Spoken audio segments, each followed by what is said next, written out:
Welcome to the channel, folks. My name's Shane. If you've just gone ahead and purchased a brand new interchangeable lens camera, whether that's the Panasonic S5 Mark II or X or GH6 or Sony FX camera, then this is for you. This will drastically improve your video quality, especially when shooting outdoors. This is the Haida Pro II circular polarizer and variable ND. This is a true 2-in-1 filter, and I'm using it right now.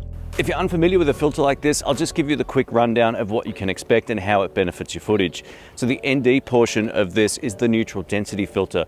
This allows you to bring down the overall light that's hitting your sensor, allowing you to optimize the settings on your camera. Now I'm shooting in log, which means my base ISO is set at 640. It means I can get correct motion blur in my footage by having my shutter speed at 180 degrees or double that of my frame rate. So I've got all the perfect settings. This Haida Pro II allows us to get between 3 and 7 stops reduction just by using the toggle on the front. So I'm almost at the maximum exposure under, so around 6 stops or so. If I bring this back up, you can start to see just how bright the scene would be without the filter. And this is 3 stops under. Let's take it off. And this is how bright it is without the filter.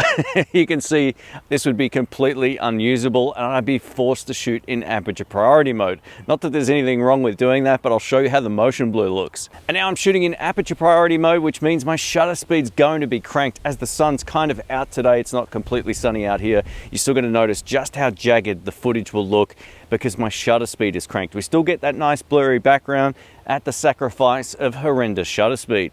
My other option is to let the camera work in either shutter priority mode or program mode. Now in program mode, I'm at F8, so I've lost my blurry background and the shutter speed's still not going to be good. This is where this comes in. And now with the Haida Pro II filter back on, and as you can see, I get the nice blurry background and I also get proper motion blur thanks to my shutter speed being set correctly. And as you can see with the comparison between the aperture priority mode, there's no comparison. And now I'm shooting on the Panasonic GH6 with the 10 to 25mm f1.7 at 1.7. I have dynamic range boost on, which drives up the ISO on the camera to 2000. Thanks to this variable ND, I can still set correct exposure, so it's not blowing out the highlights, and I get the most dynamic range out of this sensor possible. If you're a GH6 owner wanting to shoot with dynamic range boost on to get the most out of the sensor, this filter's for you. One of the biggest problems I have with some of my less expensive ND filters is if you turn them too far, being that they've got no hard stops, you can sometimes ruin your footage and it will produce an X image on screen, which completely ruins your shot. It's like a big shadow in an X format. This Haida has no issues with that whatsoever. It's got hard stops on either side and you'll never see that big annoying X through your footage. So if you're like me and you've got one of these, you can finally put it to bed. Haida make this filter in 3 sizes. This is the 82mm, which means I'm using step-up rings from my 67mm lens, but you can also get this in 67 and 77. If you've got a lot of lenses, get the largest one, the 82, and then just use step-up rings. If you've only got 67 and below, then of course you could just go for something smaller. But if you buy a larger lens, then you're going to have to get a larger filter. So it's always better having a larger filter than a smaller one. Now the great thing with this is it's very simple. The ND filter is controlled by this little toggle here, and the circular polarizer is controlled just by turning this red ring on the front. The circular polarizer cuts down polarized light, which works very similar to how my sunglasses work out here in the park. So it helps cut down glare on surfaces like water, a car body exterior, or if you plan on shooting through a window. Let's take a look at the circular polarizer filter. And as you can see, this scene is set up and it looks pretty good to my eye, but we can make the blue in the sky look even darker and richer just by turning the circular polarizer to a point where on the LCD screen, it looks a lot better, which is about there. To my eye, at least looking at the LCD screen, that's made a huge difference to the image. Here's another shot you'd be unable to get without a circular polarizer. This cuts through the windshield glare beautifully. I'm sitting in my car, and as you can see me in the car.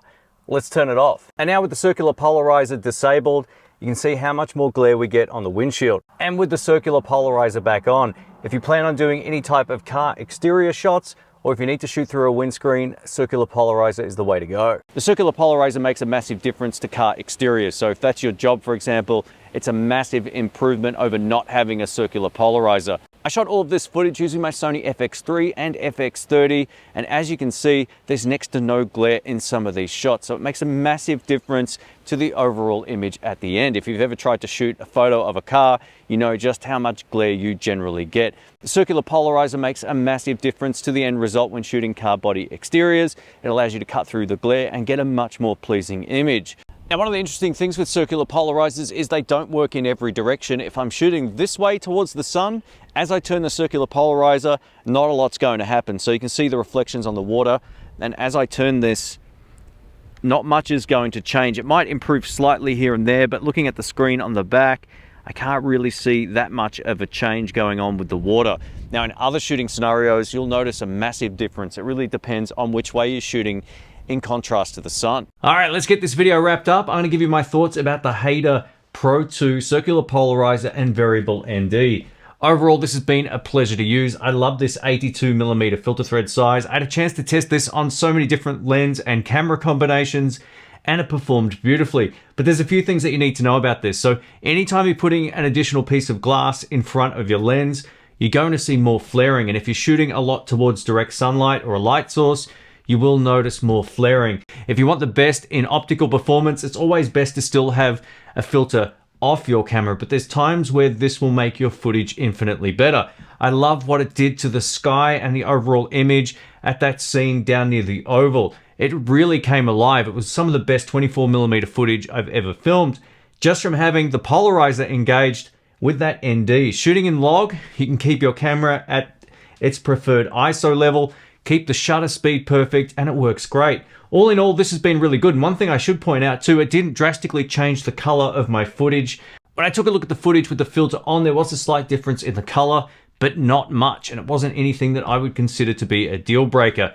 Anytime I've used any of my variable ND filters, while they're a neutral density filter, they can sometimes color shift the camera, especially if you're using auto white balance. So my recommendation is don't be lazy like this guy. Set your white balance properly in camera anytime you're out shooting in the field. The circular polarizer works great if you're shooting anywhere near water, or if you're shooting an automobile, car, motorcycle, whatever the case may be. It really cuts the glare on the paint job, and you can just see through the windows of the car. And I thought it looked great, especially when I was shooting that hire car that I got, that nice big Jeep Wrangler. It looked beautiful. I think this filter did a really solid job. Haida have been nice enough to set up a coupon code for this channel, so if you want to check this out, I'll link it down below and you can get a limited time discount. I'll put all the information down there in the description. At the end of the day, this is a really solid option, and at least in the lighting conditions that I was shooting in, I had no problems setting correct exposure, even using dynamic boost on the GH6.